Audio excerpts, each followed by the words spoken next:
In this video, I'll be breaking down what I learned from making over 10,000 e-commerce ads and why the ones that actually scale in 2026 have a clear set of traits that have almost nothing to do with the amount of budget that you're launching with. And after generating well over $7 million for e-commerce brands and after analyzing thousands of ads on top of the ones that we personally have made, I've discovered that scaling is absolutely not random. And the ads that broke through the ceiling, they look different in specific and more importantly, repeatable ways. And the ads that flatlined, they made the exact same mistakes. And so that's exactly why I'm making this video, to show you what those ads had in common, what the failing ones got wrong, and the testing discipline that separates an ad that scales versus an ad that got lucky once. So let's get right into it. The most common mistake that I see from e-commerce brands is you will have an ad and on a lower budget, it looks great.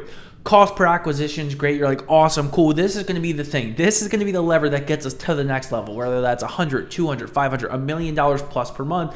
And then you try to raise budget on it and everything just completely fails and goes into the gutter. And a lot of brands then assume, okay, it's our media buying structure. It's our campaign structure. Maybe we should launch an ABO. Maybe we should launch a CBO. And brands never actually realize it's the ad itself. It has nothing to do with the launching campaign. It has nothing to do with the budget, because the ads that can't scale past $1,000 a day, $2,000 a day, I'm sorry, but that is not a winning ad. And this is a creative problem that's wearing a media buying costume. A lot of media buyers will take fault for this when in all reality, it's a creative problem. And out of the 1,000+ ads, we've launched ads in all different formats, all different brands, all different niches. The ones that fail have the same characteristics every single time. Now, Meta has been around long enough. It's got tens of thousands of different advertisers. It's a very sophisticated platform, meaning that the algorithm is good. The algorithm knows more than me. The algorithm knows more than you. And we were trying to put a level of spend behind an ad that just won't scale. Meta just shuts down. Meta breaks. And even if you're launching something like a CBO, where you're just launching the budget, if everything breaks when you launch that budget in a CBO, that's Meta trying to tell you, hey, we don't have enough diversity.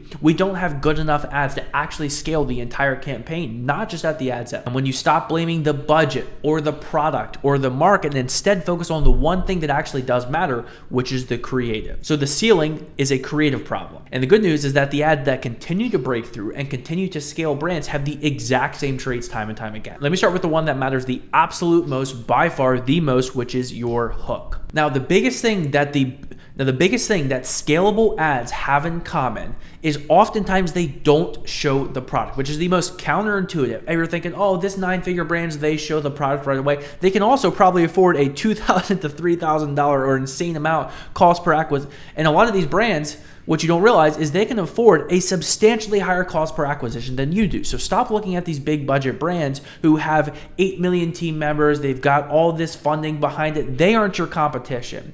And the ads that consistently scale well, they talk about a problem. When do people make a change? When do people buy a product? When they have a problem that needs solved. So the ads that do the best have a hook that hits a relatable pain point that a lot of your customers, a significant amount of your ICP can relate to. Not just, oh, you have a sleep problem where you wake up at 3 a.m. And it's not something oddly specific like, oh, if you're a 25-year-old white male who has a sleeping problem and you wake up to pee 3 times in the middle of the night, this is for you. Meta's like, well, there's about 10 of them out there right now. A strong hook, consistently, high hook rate was the most predictable lever of success that I've seen across the board, and just challenging people's common beliefs about a certain topic, about a certain problem. Because if you have a strong hook that allows you to scale further, why is that? Because you can hit these different levels of cold traffic.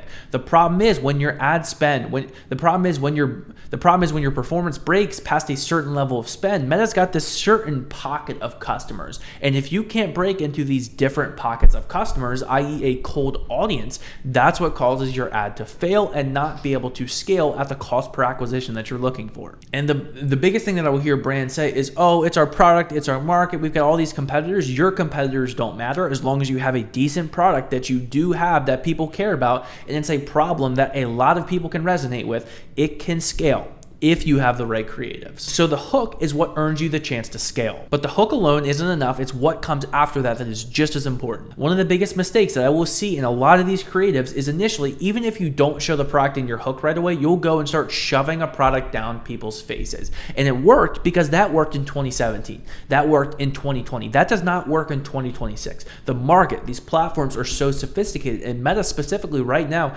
they want people to have a good time on their platform. So if your video feels like an ad in the first 5 seconds, Meta is going to have a hard time showing your video. And so as a result, how do you actually accomplish this? You interweave mini stories. You tell a story. You talk about relatable problems and diagnose a problem. People buy from people that look and feel like them. So if you can level down with your customer, no matter what style it is, one of the best ones that we're seeing working right now is skit-style creatives, because it feels like a real conversation that your customers would potentially or are having literally at this very moment. And one of the biggest indicators of success is keeping the watch time high. Does this mean that you can't sell your product? No, absolutely not. But you have to earn their trust. That's like you walking down the street, a stranger who you know nothing about is trying to convince you or sell you on something. And that wouldn't work because you're like, what does this guy know? This guy knows nothing about me. Whereas you're more likely to listen to a recommendation from a friend. So you have to earn that friend status. You have to be an authority figure, or however you want to do that. Those are the easiest ways to build trust, to get people to buy your product and allow your ad to scale. Now that you know what the scaling ads have in common, from the hook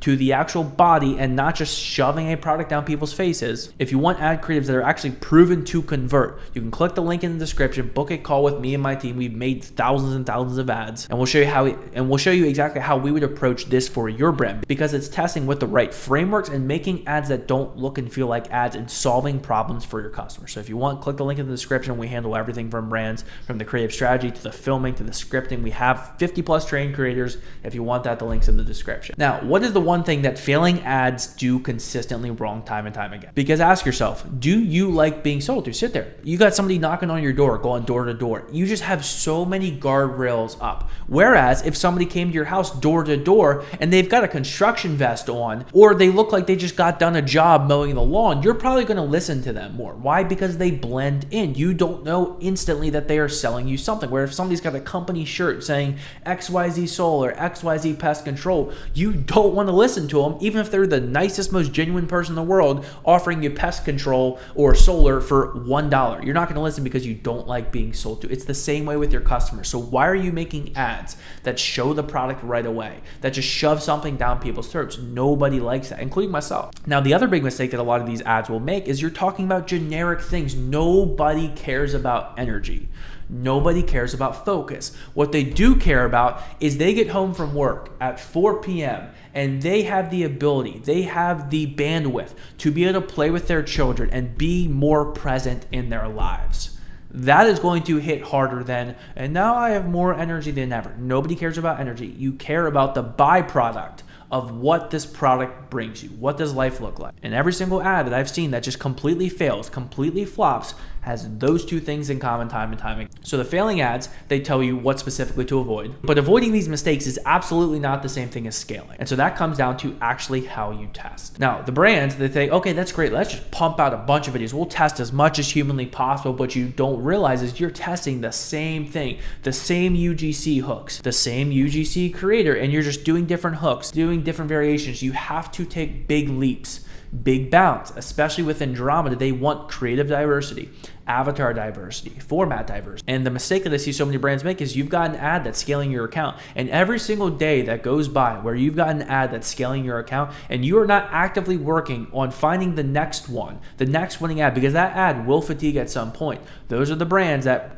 crash and burn because they go, oh wait, our ad's failing now. We need more winning ads, and we haven't been launching ads consistently for the last 30, 60, 90 days. Because the brands, when you're doing a systematic test, learning stuff, constantly launching creatives, they're the ones that scale effortlessly. They're the ones that you see, oh my God, how did they scale to multiple 6, 7 plus figures a month in under a year? Meanwhile, I've been stuck at this level for the last 30, 60, 90, 6 months, 1 year. It's because they didn't just find a winner and ride that till the end of time. They built a repeatable system that allows them to test, strategically test, and launch ads that people genuinely want to watch. And most importantly, you're solving people's problems. So now that you've seen what scales, what fails, and most importantly, how to actually test it, let's put this all together in one very easy pattern to understand for 2026 in Meta Creative. Every single ad has a strong hook where you talk about problems, and they deliver it in a repeatable way that people are seeing content like that organically, not even on ads. One of the biggest ones, skit-style creatives. That's the biggest spender across all the clients that we work with.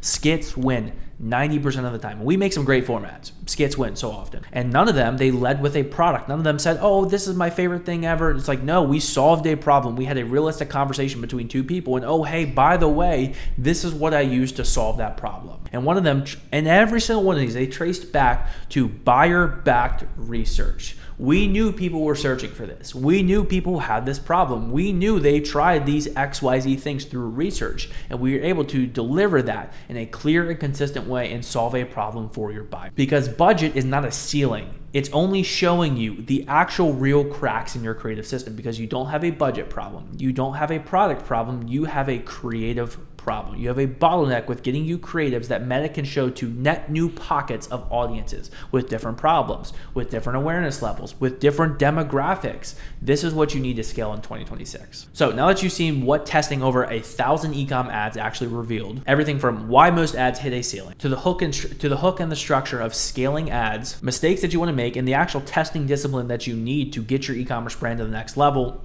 you can stop hoping for a lucky ad and actually start building a real, relatable, consistent process. So if you do want ad creatives done for you that actually convert for your e-commerce brand, you can click the link in the description below. We have a ton of creative examples so you can see some of our formats. Watch those formats. Those are our top formats for us right now. If you want to be hands-off, we'll handle the entire creative process from you, from the creative strategy, the research, the scripting, to the filming. We have the sourcing of 50 plus trained creators who know what they're doing, deliver the ads back to you. So all you have to do is pump them in your ad account. So if you want that, click the link in the description. We have a bunch more information. We'll do a creative audit for you on the call. And with that said, I will see everybody in the next video.